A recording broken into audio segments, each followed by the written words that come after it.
yang pada kesempatan baik ini kita bisa bertemu bertatap maya dengan Bapak Ibu sekalian dalam acara sosialisasi pembukaan pendaftaran PPG Prajabatan tahun 2024.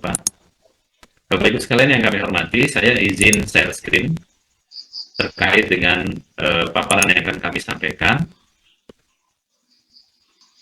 Baik, Bapak Ibu semua, bagaimana disampaikan oleh Direktur bahwa program pendidikan profesi guru akan segera menerima proses pendaftaran bagi calon-calon guru profesional melalui pendidikan profesi guru prajabatan. Ada dua agenda yang akan kami sampaikan. Pertama terkait dengan pengenalan program pendidikan profesi guru, dan yang kedua terkait dengan mekanisme seleksi ataupun tata cara pendaftaran. Bapak Ibu sekalian yang kami hormati, pendidikan profesi guru merupakan satu program untuk mendorong lahirnya generasi baru guru-guru Indonesia yang profesional, kompeten, cinta profesi, komitmen teladan, dan belajar sepanjang hayat. Dan diharapkan dengan adanya PPG ini, maka meningkatkan profesionalisme, profesionalitas, dan juga martabat guru, sehingga nanti ujungnya adalah pembelajaran di kelas-kelas kita itu akan menjadi semakin baik. Bapak Ibu semua yang kami hormati, program ini ditujukan bagi lulusan sarjana, sarjana terapan maupun diploma 4 dari kependidikan maupun non-kependidikan untuk mendapatkan sertifikat pendidik. Dan tentunya sampai dengan mendapatkan sertifikat pendidik tersebut, mengikuti perjalanan menjadi generasi baru guru Indonesia dimulai dari tahap seleksi, kemudian mengikuti pendidikan, rangkaian pendidikan PPG, dan sampai dengan diakhiri dengan uji kompetensi. Bapak Ibu sekalian kami hormati, visi PPG Prajabatan adalah satu, menciptakan keseimbangan kebutuhan pemenuhan guru secara kuantitas, sehingga layanan pendidikan dapat berjalan demi terwujudnya profil pelajar Pancasila. Nah, ini semua Bapak Ibu semua tergambar dalam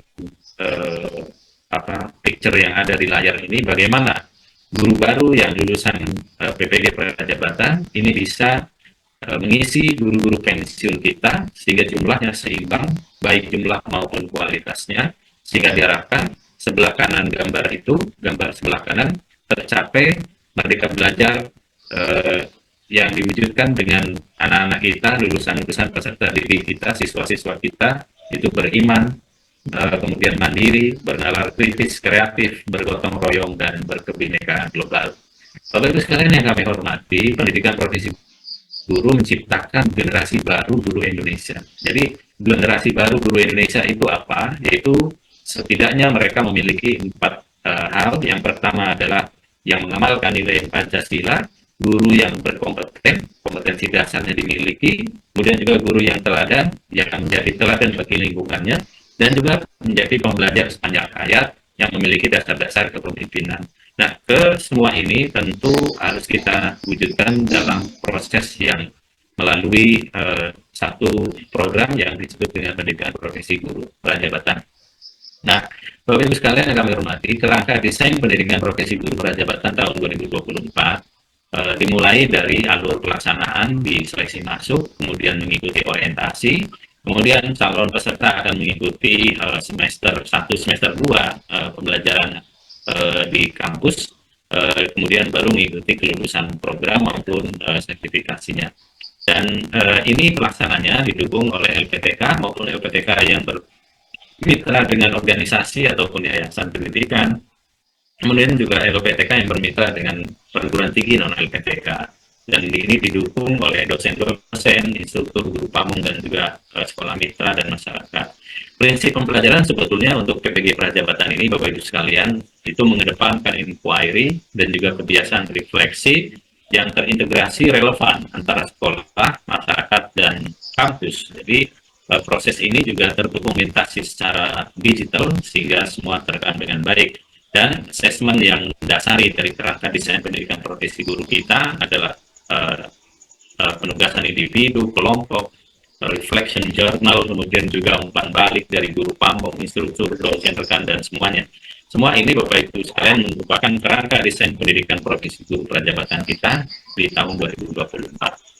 Sekedar informasi yang bisa kami sampaikan bahwa struktur kurikulum PPG Prajabatan tahun 2024 terdiri atas mata kuliah inti, yaitu mata kuliah wajib yang harus diambil oleh mahasiswa, ini sebanyak 32 SKS, kemudian mata kuliah selektif yang merupakan mata kuliah pilihan yang disediakan oleh LPTK, ini 4 SKS, dan mata kuliah elektif yang merupakan mata kuliah yang dipilih berdasarkan pilihan yang disediakan oleh LPTK ataupun yang dikembangkan oleh LPTK, ini sebanyak 2 SKS. Nah, Bapak Ibu sekalian, kalau mata kuliah inti di PPG ini ada 9, yaitu Filosofi Pendidikan Indonesia, pemahaman tentang peserta didik dan pembelajarannya, kemudian prinsip pengajaran dan asesmen, prinsip pengajaran dan asesmen yang efektif, pembelajaran sosial emosional, seminar pendidikan profesi guru, kemudian juga ada hal yang penting dan ini menarik, itu proyek kepemimpinan, dan ini didukung oleh praktek pengalaman lapangan yang cukup kuat selama 2 semester, dari semester 1 kita sudah mulai PPL dan juga PPL 2 di semester 2, dan semuanya ini menjadi mata kuliah inti yang wajib diambil oleh para calon. Kemudian Bapak Ibu sekalian, ada mata kuliah selektif di mana kita sudah menyediakan perangkat mata kuliah selektif yang bisa dipilih oleh para mahasiswa dari literasi dalam lintas mapel, kemudian ada literasi dasar, ada teknologi baru dalam pengajaran dan pembelajaran, pengantar pendidik anak berkebutuhan khusus, dan juga kita juga menyiapkan ada mata kuliah design thinking, computational thinking, pendidikan di daerah khusus, dan lain sebagainya, termasuk bahasa Inggris untuk guru SD sebagai mata kuliah pilihan selektif, dan juga ada inovasi kejuruan serta budaya kerja yang berlaku untuk program-program keahlian ataupun vokasi. Nah, inilah mata kuliah selektif yang kami sediakan untuk mahasiswa. Baik, Bapak Ibu sekalian yang kami hormati, kita lanjut kepada bidang studi yang dibuka pada pendaftaran PPG tahun 2024 di saat sesi ini, yaitu yang pertama bahwa untuk bidang studi umum, kita menyediakan 23 bidang studi yang tersebar dari bahasa Arab, bahasa Indonesia, bahasa Inggris, Jepang, Jerman, kemudian ada BK, kemudian ada bidang studi ideologi, ekonomi, fisika, geografi, IPA, IPS, informatika, kimia, matematika, PAUD, PLB, PGSD, PJOK, PKN, sejarah, dan serta sosiologi. Dan bagi adik-adik yang ingin mengetahui apakah S1-nya linear dengan bidang studi yang dibuka tersebut, bisa ngecek linearitas bidang studi sesuai dengan link yang sudah disiapkan di bagian bawah layar rekan-rekan atau saudara-saudara semua. Nah, ini untuk bidang studi umum. Selanjutnya adalah bidang studi vokasi. Bidang studi vokasi, Bapak Ibu sekalian, ini kita menyediakan ada 27 bidang studi vokasi yang tersebar dari agribisnis, perikanan, ternak, tanaman, sampai dengan pengembangan perangkat lunak dan jin. Nah, semuanya ini Bapak Ibu sekalian berdasarkan kebutuhan guru, kekosongan, pensiun, dan juga ketersediaan LPTK yang ada di wilayah masing-masing. Dan sama dengan bidang studi umum, bidang studi vokasi juga bisa dicek linearitas S1 calon pendaftar pada link yang sudah disiapkan di bagian bawah layar Bapak Ibu sekalian. Nah, selanjutnya Bapak Ibu semua, daftar LPTK penyelenggara ini sebagai informasi umum bagi Bapak Ibu sekalian, adik-adik semua, bahwa alhamdulillah kita sudah memiliki sebanyak 134 LPTK penyelenggara PPG di seluruh Indonesia. Ini jauh lebih banyak dari tahun-tahun sebelumnya, di mana di tahun 2021 misalkan kita baru punya sekitar 70-an LPTK, sekarang sudah 134. Jadi kami berterima kasih kepada Bapak Ibu dari LPTK yang sudah berusaha sekeras sebaik-baiknya untuk bisa menyediakan bidang studi PPG yang sesuai dengan kebutuhan guru yang ada di wilayah masing-masing. Dan insya Allah ini masih terus berkembang sesuai dengan peminatan dan juga kebutuhan yang ada di wilayah ataupun provinsi dan kabupaten kota yang ada. Selanjutnya Bapak Ibu sekalian, ini daftar LPTK penyelenggara yang sudah tersedia, dan kita lanjut kepada agenda kedua, yaitu mekanisme seleksi ataupun tata cara pendaftaran. Baik, Bapak Ibu sekalian, seleksi pendidikan profesi guru dimulai dari seleksi administrasi, yaitu tentang seleksi berkas dan persyaratan administrasi yang dilakukan secara daring. Ada di SIM PKB nanti yang bisa Bapak Ibu akses. Kemudian yang kedua, ada tes substantif yang merupakan tes penguasaan bidang dan tes kemampuan dasar literasi numerasi. Ini tesnya dilaksanakan secara luring di TUK ya, ataupun tempat uji kompetensi, dan juga berbasis kepada komputer. Nanti disiapkan untuk pelaksanaan tes substantif ini. Kemudian berikutnya ada tes wawancara yang merupakan tes terakhir. Ini menggali kompetensi profesional dan personal calon mahasiswa yang dilaksanakan. Tes ini dilaksanakan secara daring melalui media atau platform virtual meeting. Nah, seluruhnya ini calon harus menyelesaikan, artinya mengikuti proses ini sekuensial dari administrasi, substantif sampai wawancara, sehingga nanti akan mendapatkan jadwal-jadwal tesnya maupun kartu yang sudah disiapkan secara sistem. Adapun kriteria calon peserta PPG Prajabatan tahun 2024 setidaknya ada 10 ya. Yang pertama itu adalah warga negara Indonesia, kemudian tidak terdaftar sebagai guru atau kepala sekolah pada Dapodik, kemudian berusia maksimal 32 tahun pada 31 Desember, memiliki kualifikasi S1, B4 yang terdaftar di PDDT, ataupun bagi yang lulusan perguruan tinggi luar negeri bisa terdata pada basis unit data di unit penyetaraan ijazah luar negeri. Selain itu memiliki IPK paling rendah 3,00 dan memiliki surat keterangan sehat, keterangan baik, kemudian bebas nafsa, yang semuanya ini nanti akan diserahkan pada saat tahapan setelah lulus. Kemudian juga menandatangani fakta integritas dan mengikuti tahapan seleksi, yaitu administrasi, kemudian tes substantif, dan tes wawancara. Nah, ini adalah kriterianya. Kemudian rekan-rekan semua, Bapak Ibu sekalian, tata cara pendaftaran pendidikan profesi guru prajabatan itu dimulai dari registrasi, login di SIM PKB, kemudian mengikuti seleksi tahap 1, yaitu mengisi data diri, esai, bidang studi, lokasi seleksi ataupun uji, sampai dengan preferensi lokasi pengabdian. Nah, ini yang perlu diisi adalah semua hal ini, termasuk juga lokasi TUK ataupun lokasi seleksi dan juga preferensi lokasi pengabdiannya.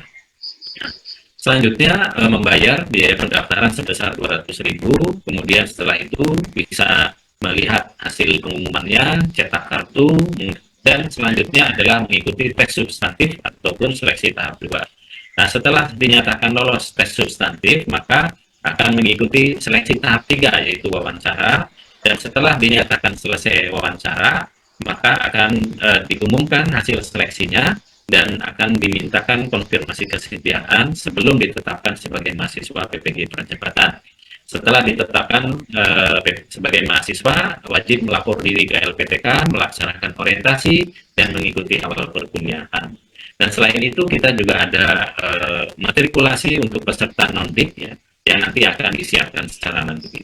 Nah, Bapak Ibu sekalian yang kami hormati, adapun jadwal seleksi calon mahasiswa PPG Prajabatan tahun 2024, kita mulai dari pendaftaran seleksi calon mahasiswa di 4 April sampai dengan 15 Mei 2024, kemudian mengikuti pengumuman kelulusan seleksi administrasi di 27 Mei, kemudian melaksanakan tes substantif di tanggal 3 sampai 7 Juni, lalu ada tes wawancara, ini di 1 sampai 31 Juli, nanti ada jadwal-jadwalnya yang disesuaikan dengan kesediaan asesor dan juga waktu yang ada. Kemudian setelah itu akan ada pengumuman kelulusan seleksi di 14 Agustus 2024. Nah, setelah itu baru ditetapkan sebagai mahasiswa jika lulus di tanggal 23 Agustus dan mengikuti awal perkuliahan ya di PPG Prajabatan di 9 September 2024. Nah, ini adalah rangkaian-rangkaian yang bisa kita ikuti bersama untuk kemudian nanti sampai dengan aktif menjadi mahasiswa masuk ke perkuliahan di LPTK. Bapak Ibu sekalian, info lebih lengkap terkait program dan proses seleksi ataupun rekrutmen ini bisa mengikuti di kanal resmi PPG, bukan kanal lain-lain, dan semuanya ini Bapak Ibu sekalian bisa diakses baik di website, Instagram, Facebook, X, kemudian juga di YouTube dan juga TikTok dan media lainnya yang resmi dari pemerintah. Demikian yang bisa kami sampaikan. Mudah-mudahan semangat dan kami dorong rekan-rekan semua untuk menjadi guru-guru profesional, calon-calon guru yang berkompeten dan sudah memiliki sertifikat pendidik sehingga akan memudahkan proses peningkatan kualitas peserta didik kita di kelas-kelas sekaligus juga menjamin kesejahteraan calon-calon guru kita buat masa depannya. Demikian, terima kasih. Kami akhiri bila topik walidayah. Wassalamualaikum warahmatullahi wabarakatuh.